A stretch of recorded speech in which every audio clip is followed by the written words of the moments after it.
What it is, what it do. I'm doing G. Family of six. It's another installment of choices. So let's just jump in and get right to it. What is a choice, right? We'll define a choice as the product of the power of selecting freely and after careful consideration. It means that you take care in selecting the best or most preferred. So, is that really what you're making when you're making choices? The acronym for choices is collecting honest opinions and investigating concrete evidence strategically. What does that mean? It means that we're going to compile, we're going to look at our circle. We're going to look at our circle of influence, right? Everybody around us. We're going to compile all the information on any given topic. Doesn't matter what the topic is, any given topic. We're going to compile that information from credible sources, from sources that we deem credible, right? And we'll factor in deeming uncredible sources in later on. But credible sources, right? So we're going to collect honest opinions. So these sources around us, they're going to give us their input on whatever subject at hand is, right? You can plug this into any and every scenario, any and every subject, and see how important the choices that we make are, and see how our life is the sum total, like my pastor, Dr. Hodge, always says. Our life is the sum total of all the choices that we've made up until this point. Right? So if you don't like where you are currently, then from this point forward, you got to start making better choices. This point forward, we got to start making better choices. So if we're not uh, careful and selecting, right, we're free to do what we want to do. We're free to say what we want to say. We're free to act how we want to act, all of that type of stuff, right? In some scenarios, there are consequences based on what liberties that we invoke or we utilize, right?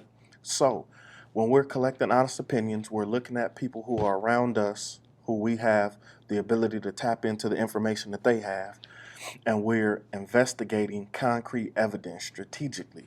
So we're taking what they're saying, right? And we're not just taking what they're saying and running with it. We're taking what they're saying and we're trying to find some concrete evidence so it can give us our desired end, right? So, prime example, right? Let's say you want to be rich. If your goal is to be rich, extremely financially wealthy, if your goal is that, all things being even and not being disrespectful to anybody. But in most cases, you're not going to go to someone who is homeless and ask them how to be rich.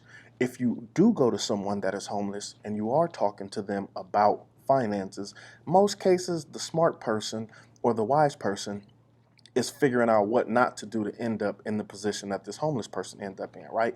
And these are all things being equal. There's tons of reasons um, that could be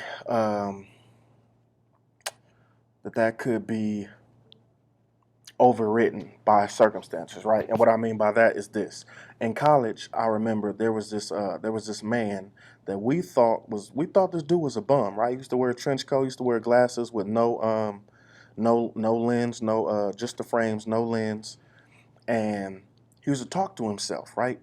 And so we thought this dude was a bum. He pretty much have the same jacket, same outfit on. We thought this dude was a bum. What we came to find out after having conversations with this dude down the line, I forget how the conversation spurned, but what we come to find out is this man was a brain surgeon, a real live neurologist, and he had a nervous and a mental breakdown when his wife died. Him and his wife were so tight, so close. That once she passed, if I remember the story correctly, it was like unexpected passing. When she passed, he couldn't hold it together any longer.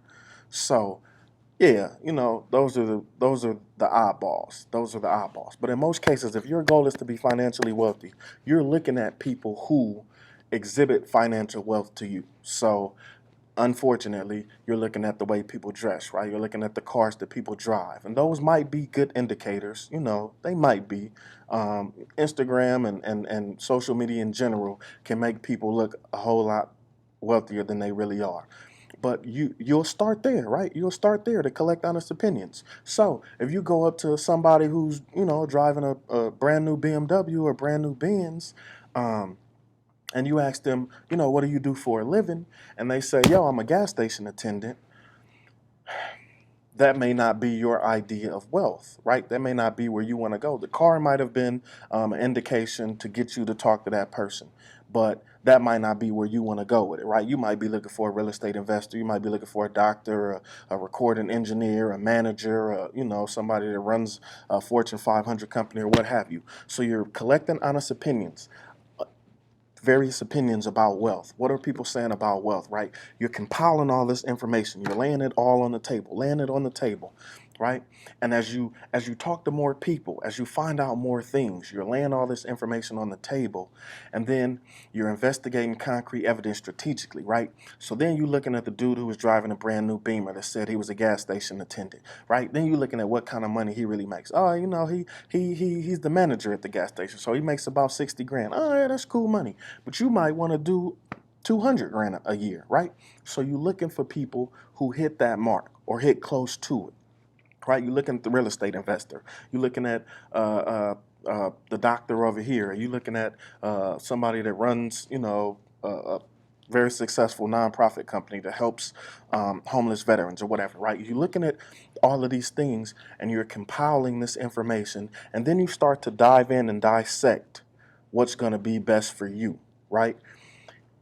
That's where the investigating comes into play. So you're investigating all of this information that you got from all these various people, basically to see if the shoe fits, if everything that they're saying lines up with what you're trying to do and what you're trying to accomplish.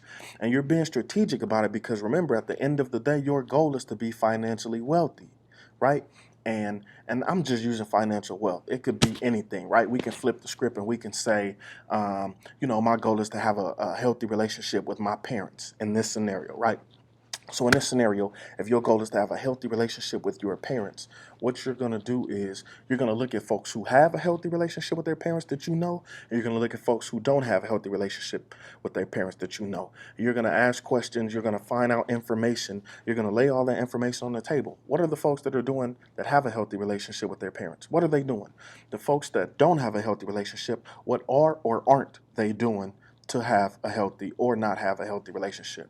Is it their conversation? Are they cussing mom and dad out? Are they talking to mom and dad all crazy? Are they just so dependent on mom and dad? They asking for everything, and they don't want to sow anything back. They just take. I mean, you're finding all this information out, right? You're laying it all on the table. That's all choices is about. So laying the most information possible in any given scenario, any given situation, any given subject, laying it all on the table and weighing your pros and your cons with everything. What makes sense, right? My young dudes that's out here in the streets. Yeah, it's cool. Yeah, all these rappers talk about carrying all these guns and jumping out the cars, and if somebody touch their chain, their head is gonna splat all under the wall and all that type of stuff, right? Then you figure out the folks that's locked in prison for doing that same thing, right? So you're gonna look at your rapper who's glorifying and glamorizing all of this stuff. Then you're gonna look at the dude that's in prison, right? And unfortunately, in most of our communities, we know folks in prison personally. So you're going to look at them people and you're going to ask them questions, or you're going to look at their scenario and say, look, my man did this or my man did that, and it didn't kind of work out for him, right? He's spending the rest of his life in jail. Like, he ain't really digging that. Is what these rappers talking about, is what these actors talking about, is it really making sense for where I'm trying to go and what I'm trying to do? Nah, I'm not trying to. I saw a meme. On Instagram, right? And it said, to all my young dudes that are shooters, go lock yourself in your bathroom in your house. Sit in the bathroom for 23 hours.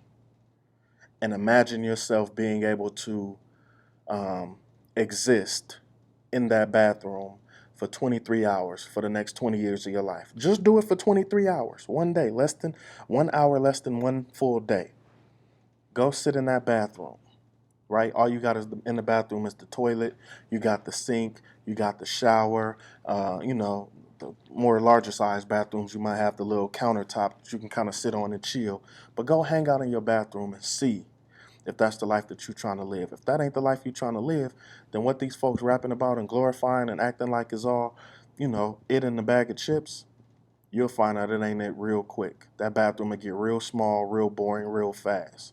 So that's choices is simply taking as much information as we can access and laying it on the table and sifting through the information to make a better decision about whatever situation, right? It works in business, it works in finances, it works on your job, it works in the house, You know what I mean? Like, I'm a youth minister, so I talk to a lot of teens. I talk to teens every weekend. Every Sunday I'm talking to teens, right? And so here's a thing, and we'll really dive into this in our teen video. I'm working on this series, two video. Hopefully it'll be 2 videos, because I might have a lot to say about it. But it'll be a video directed to the parents that'll help them understand the teens, and it'll be a video directed to the teens that'll hopefully help them understand parents a little bit better, right? So when we're making choices about stuff, we often are leaving out a lot of information that is useful in helping us make a better decision, right? And I say it like this: in most cases, we're not making choices, we're taking chances, right? So I'm always saying, don't take chances, make choices. I got forever in me. I got forever in me. I got forever in me. I got forever in me. I got forever.